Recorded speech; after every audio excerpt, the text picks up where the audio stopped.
Hello students, as we know chapter 6 which is MS Excel working with worksheet had completed. So today I am going to start new chapter which is chapter 7 database management system. In this chapter we have discussed about database management system, primary key, foreign key and how can we create database. So let's start. Storing data and retrieving information has been a necessity of all business. Data can be anything such as name of a person, a number, image, sound, etc. For example, Ravi for student etc.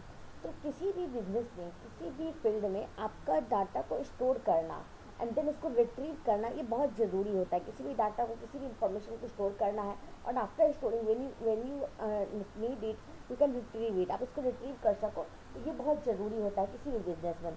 Data कुछ भी हो सकता है, किसी person का नाम हो सकता है, कोई नंबर हो सकता है, कोई पिक्चर्स हो सकता है, कोई इमेज हो सकता है या फिर कोई साउंड हो सकता है. डाटा कुछ भी हो सकता है.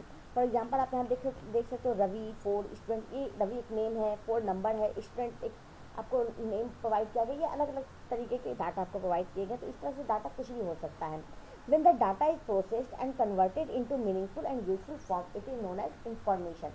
और जब डाटा को फर्दर प्रोसेस किया जाता है after getting a raw data, जब उसको फर्दर प्रोसेस किया जाता है तो वो एक मीनिंगफुल और यूजफुल फॉर्म में कन्वर्ट हो जाता है और इस मीनिंगफुल और यूजफुल फॉर्म को हम इंफॉर्मेशन बोलते हैं. For example Ravi is 4 years old and he is a student is a information. तो यहाँ पे आपको एक डाटा मिला रवि 4 स्टूडेंट, ये एक आपको डाटा मिला. एक रवि एक नाम है, 4 एक नंबर है एंड स्टूडेंट. तो ये आपको डाटा मिला और उस डाटा को जब इंफॉर्मेशन बनाया गया फर्दर प्रोसेस करके एक मीनिंगफुल फॉर्म क्रिएट किया गया. Like Ravi is 4 years old and he is a student, एक इंफॉर्मेशन तैयार किया गया. Earlier data was stored manually in the form of files, books and ledgers. Storing data and retrieving information from them is a time consuming task. पहले क्या होता था, किसी भी डाटा को हम मैनुअली स्टोर करते थे, कहाँ फाइल्स में, बुक्स में या फिर लेजर्स में, बड़ी बड़ी बही खाता जिसको बोलते हैं उसमें स्टोर करते थे. So storing data and retrieving information from them is a time consuming task. तो इस तरह से फाइल्स में, बुक्स से और लेजर्स में जब हम डाटा स्टोर करते थे तो वैसी जगह से डाटा हम जब रिट्रीव करते थे, स्टोर करने का जो स्टोर करना है फिर रिट्रीव करना जो होता था इंफॉर्मेशन, वो बहुत टाइम टेकिंग होता था, टाइम कंज्यूमिंग होता था. With computer, this problem has been resolved. Computer have replaced paper, files and ledgers as the principal media for storing important information. But computer के साथ ऐसा कुछ भी प्रॉब्लम नहीं. इस सारे प्रॉब्लम कंप्यूटर के वजह से खत्म हो चुके हैं. कंप्यूटर सारे पेपर, फाइल और लेजर्स को रिप्लेस करके प्रिंसिपल मीडिया को अपना एक जरिया बनाया किसी भी इंपॉर्टेंट इंफॉर्मेशन को स्टोर करने के लिए. Computer helps manage and organize the data so that useful information can be accessed easily and efficiently. Computer बहुत अच्छे तरीके से किसी भी डाटा को मैनेज करता है, ऑर्गेनाइज करता है, ताकि आप उस डाटा जो कि आप इसको आप स्टोर कर चुके हैं, जिस इंफॉर्मेशन को आप ऑलरेडी स्टोर कर चुके हैं, उसको आप आसानी से और इफिशिएंटली उस इंफॉर्मेशन को एक्सेस कर सको whenever you want. A database is a collection of related data from which users can efficiently retrieve the desired information. So what is database? Database is a collection of related data. जब बहुत सारे data related data का जब collection होता है तो वो आपका डेटाबेस कहलाता है, जहाँ से आप किसी भी इंफॉर्मेशन को, किसी भी whatever you want, आप आसानी से उसको रिट्रीव कर सको. A database can be a simple collection of text data in a simple tabular form to a complex collection of image, audio और video. डाटाबेस आपका कुछ भी हो सकता है, किसी तरह का भी डाटाबेस आपका हो सकता है. लाइक सिंपल टेक्स्ट का आप कलेक्शन भी, आप अगर डाटा को टेबुलर फॉर्म में क्रिएट करते हो तो वो भी डाटा हो सकता है. और या फिर किसी इमेज, ऑडियो, वीडियो का भी अगर आप कलेक्शन क्रिएट करते हो तो वो भी आपका एक डाटाबेस हो सकता है. Database. Now come to the next point, which is database management system, or you can say DBMS. DBMS is an acronym for database management system. DBMS is a collection of programs that enables users to create, maintain database and control all the access to the database. तो DBMS क्या है? एक collection of programs है जो कि user को database create करना, maintain करना और कंट्रोल, सारे एक्सेस को, डेटाबेस जो भी एक्सेस करना उसको कंट्रोल करने के लिए यूज़ किया जाता है. कि आपका प्रोग्राम है जिससे हम यूजर आपके डेटाबेस क्रिएट करते हैं, मेंटेन करते हैं. The primary goal of the database management system is to provide an environment that is both convenient and efficient for user to retrieve and store information. तो database management system का जो primary goal है, तो main function आप कह सकते हो, वो ये है कि आपके मतलब यूजर्स के लिए एक ऐसा इन्वायरमेंट तैयार करना, एक ऐसा इन्वायरमेंट तैयार करना जहाँ से वो किसी भी तरह की इंफॉर्मेशन को बहुत कन्वीनियंटली स्टोर कर सके and then whenever they need वो रिट्रीव भी कर सके उस इंफॉर्मेशन को. The basic concept behind the database management system are specification of data type, structure and constraint to be considered, storing the data and manipulating it as required. Whenever you want through database management system, whenever user want they store the data and then when they need they can manipulate it. Querying the database to retrieve the desired data. और जब भी वो चाहे किसी particular individual information को retrieve करने का तो क्यूरी के थ्रू उस इंफॉर्मेशन को रिट्रीव कर सकते हैं. Updating the content of the database और थ्रू डेटाबेस मैनेजमेंट सिस्टम. ये आपको ये भी एक मतलब कंसेप्ट होता है कि आप अपने डेटाबेस का जो कंटेंट होता है, आपके डेटाबेस का जो कंटेंट होता है आप उसको भी अपडेट कर सकते हो. Now the next topic is need for database management system. So what is the need of, जरूरत क्या है डेटाबेस मैनेजमेंट सिस्टम की. Database approach come into existence due to the drawback and limitation of file processing system.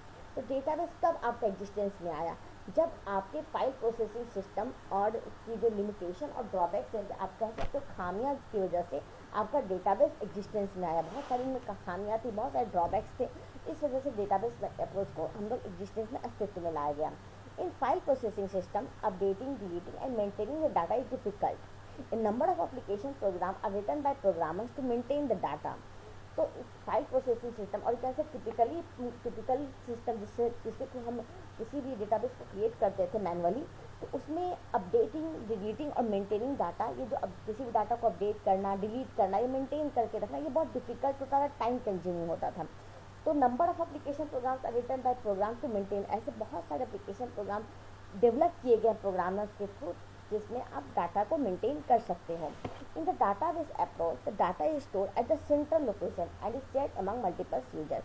तो database management system में एक main मतलब function आप कह सकते हो या मेन फीचर्स कह सकते हो कि यहाँ पे जो भी डाटा स्टोर होता है वो सेंट्रल लोकेशन, एक सेंटर पॉइंट पे स्टोर होता है ताकि वहाँ जो मल्टीपल यूजर हैं उस डाटा को एक्सेस कर सकें. Thus the main advantage of database management system is centralization of data. और इसी वजह से डेटाबेस मैनेजमेंट सिस्टम का जो मेन एडवांटेज है या फिर कह सकते हैं मेन फीचर जो है वो है सेंट्रलाइजेशन ऑफ डाटा. डाटा के सेंट्रलाइजेशन करना ताकि मल्टीपल यूजर्स इस डाटा को एक्सेस कर सकें. Now come to the next topic which is advantage of database management system. So the first one is the ability to update and retrieve data. Through database management system, you can easily update any kind of data and retrieve whenever you require. आपको जब भी ज़रूरत होगी आप उस data किसी भी data को अपडेट कर सकते हो थ्रू डेटाबेस मैनेजमेंट सिस्टम और you can retrieve data whenever you require. जब भी आपको ज़रूरत पड़ती है आप उसको रिट्रीव भी कर सकते हो. This is the fundament feature of database management system. और ये फंडामेंट फीचर है डेटाबेस मैनेजमेंट सिस्टम का. Without the ability to view or manipulate data, there would be no point to using a database management system. अगर किसी database में अगर ये ability नहीं हो कि आप डाटा को देख सकते हो या फिर उसको मैनिपुलेट कर सकते हो, चेंज कर सकते हो, कुछ एडिटिंग कर सकते हो उसमें, तो फिर डेटाबेस मैनेजमेंट सिस्टम बनाने का कोई पॉइंट ही नहीं बचता. Updating data in A database includes adding new record, deleting existing record and changing information with in A record. तो अपडेटिंग डाटा का मतलब ये होता है कि आप किसी नए डाटा को ऐड कर सको, किसी नए रिकॉर्ड्स को ऐड कर सको, पहले से कोई एग्जिस्टिंग रिकॉर्ड है उसको आप डिलीट कर सको और कुछ इन्फॉर्मेशन आप चेंज कर सको, एडिट कर सको. Now come to the next point which is support concurrent updates. Concurrent updates occur when multiple users make updates to the database simultaneously. Supporting concurrent updates is also crucial to database management system as this ensures that updates are made correctly. Otherwise, it would lead to the loss of important data and or incorrect data stored. तो जब बहुत सारे data आपके एक simultaneously create करते, multiple user create करते, तो बहुत ज़रूरी होता है कि आपके जो डाटा अपडेट हो रहे हैं वो करेक्ट हो. ये आपका फीचर भी आपके डेटाबेस मैनेजमेंट सिस्टम में बहुत ज़रूरी होता है कि कोई किसी भी तरह का इंपॉर्टेंट डाटा मतलब लूज नहीं, वो खो नहीं जाए, क्रैश नहीं हो जाए, बर्बाद नहीं हो जाए या फिर वो गलत नहीं हो जाए. Now the next topic is recovery of data. So the DBMS database management system provides way to backup and recover database. There are times computer may crash, a fire or other natural disaster may occur, or a user may incorrect information, invalidating or making record inconsistent. So whenever you create data, you want to आप कभी हमेशा ये चाहोगे कि आपके data का recovery हो सके. whenever ये जब भी मतलब किसी केस में ये ख़त्म हो जाता है तो आप उसको रिकवर कर सको। तो डेटाबेस मैनेजमेंट सिस्टम आपको एक फैसिलिटी प्रोवाइड करती है बैकअप तैयार करने की, ताकि जब किसी भी वजह से किसी भी रीज़न से आपकी अगर डेटाबेस जो पहले से क्रिएट किए वो किसी वजह से ख़त्म हो जाती है, क्रैश हो जाती है, बर्बाद हो जाती है, तो आप उसके थ्रू बैकअप आप उस डेटाबेस को फिर से रिकवर कर सको। And the next one is security. To prevent unauthorized access to the database management system uses features like encryption, authentication, authorization and used to provide security to the database. तो obvious है database management system आपको security की बहुत अच्छी facility provide करती जाती है। Normal file processing system या टिपिकल फाइल प्रोसेसिंग सिस्टम में क्या होता है कि आपके डेटाबेस को कोई भी आपके फाइल्स को, कोई भी आपकी डायरी को, कोई भी आपके लेजर्स को अगर ले लेता है तो उसके बाद सारी इन्फॉर्मेशन आपकी चली जाती है। बट थ्रू डेटाबेस आपके डेटाबेस में क्या होता है, आपको सिक्योरिटी प्रोवाइड की जाती है ताकि कोई अनऑथराइज एक्सेस ना हो, कोई अनऑथराइज पर्सन उसको एक्सेस नहीं करता है। इसमें जिनके पास आपके डेटाबेस को एक्सेस करने की परमिशन नहीं हो वैसे लोग आपके डेटाबेस को एक्सेस नहीं कर पाए। And the next one is data integrity. Data integrity is a set of rules that database management system provide to see that data incorrect or inconsistent data is not stored. तो data integrity भी बहुत अच्छी features आपके database management system के through provide की जाती है, जिसमें ये देखा जाता है कि कोई भी इनकरेक्ट डाटा, गलत डाटा जो है या फिर इनकन्सिस्टेंट डाटा स्टोर नहीं हो डेटाबेस मैनेजमेंट सिस्टम में। The next one is control data redundancy और you can say control data duplicacy. During database design, various files are integrated and each logical data item is stored at central location. This removes duplicating the data item in different files and ensures consistency and saves the storage space. तो क्या होता है जब database design करते हैं तो वहाँ बहुत सारी फाइल्स जो क्रिएट होती है, जो बनाई जाती है, उन्हें इंटीग्रेट किया जाता है और फिर उनको एक लॉजिकल डाटा को आपके सेंट्रल लोकेशन में स्टोर किया जाता है। इसकी वजह से क्या होता है कि आप एक ही तरह की बहुत सारी फाइल, डुप्लीकेट फाइल क्रिएट नहीं हो पाती, एक ही तरह के अलग अलग तरह की फाइल क्रिएट नहीं हो पाती और इस वजह से आपका कंसिस्टेंसी को इंश्योर किया जाता है थ्रू डेटाबेस मैनेजमेंट सिस्टम और आपके स्टोरेज को भी बचाया जाता है, सेव किया जाता है। The next one is data sharing. The data stored in the database can be shared among multiple users और application program. Due to shared data, it is possible to integrate new applications without having to create any additional data or with minimal modification.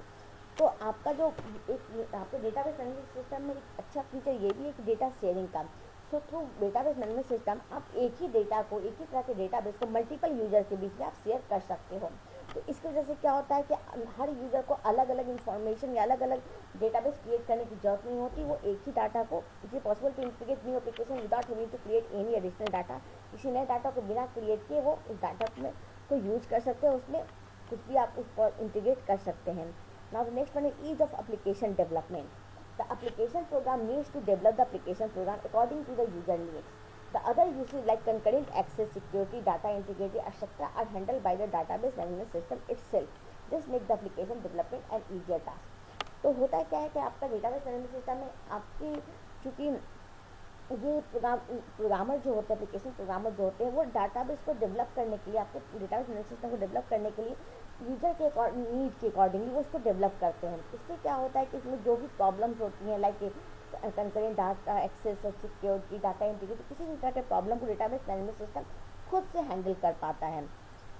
So I hope you can understand what need of database management system. Now the next topic is application area of database management system. कहाँ कहाँ पर database management system use होता है।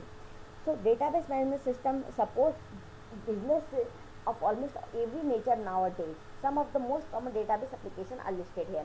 तो आज के time में क्या हो गया है कि डेटाबेस जो आपका है ऑलमोस्ट सारे बिजनेस में, हर तरह के बिजनेस में यूज होता है। तो कुछ आपको एप्लीकेशन यहाँ पे बताया जा रहा है। Like first one is travel industry. Airlines, railways, hotels and cab industry use online database for reservation, room booking and for displaying the schedule information. तो इन ट्रैवल मतलब आप कहीं भी ट्रैवल करते हो like through air, two by road, by rail, तो किसी भी ट्रेन से आप जब करते हो तो वहाँ पे आपका डेटाबेस क्रिएट होता है। लाइक रिजर्वेशन के लिए जब आप जाते हो तो वहाँ आपका नाम, एड्रेस, कॉन्टैक्ट नंबर, एज, ये सारी इन्फॉर्मेशन ली जाती है। अगर आप 5 लोग हैं, फाइव फैमिली मेम्बर्स हो तो 5 फैमिली मेम्बर के नाम लिए जाते हैं, एज, कॉन्टैक्ट नंबर, ये सारा कुछ इन्फॉर्मेशन लिया जाता है। तो इस तरह के डेटाबेस क्रिएट होता है। तो ये आपका ट्रेवल इंडस्ट्री में डेटाबेस बहुत ज़्यादा यूज होता है। Next one is banking and finance.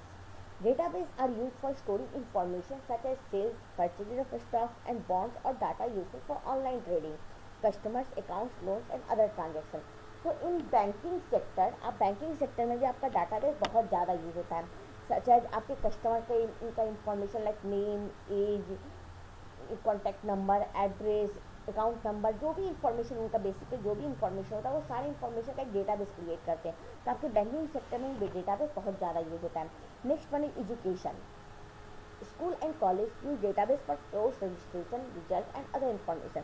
तो आपके स्कूल में भी हर एजुकेशन सेक्टर जो हो गया वहाँ भी डेटाबेस का यूज होता है। लाइक अगर पूरे स्टूडेंट की information like name of student, father's name, mother's name, class, roll number, सारा इन्फॉर्मेशन का एक डेटाबेस क्रिएट किया जाता है। तो एजुकेशन सेक्टर में भी आपका डेटाबेस बहुत ज़्यादा यूज होता है। And the next one is e commerce, integration of heterogeneous information sources for business activities such as online shopping, booking of holiday package, consulting doctor etc.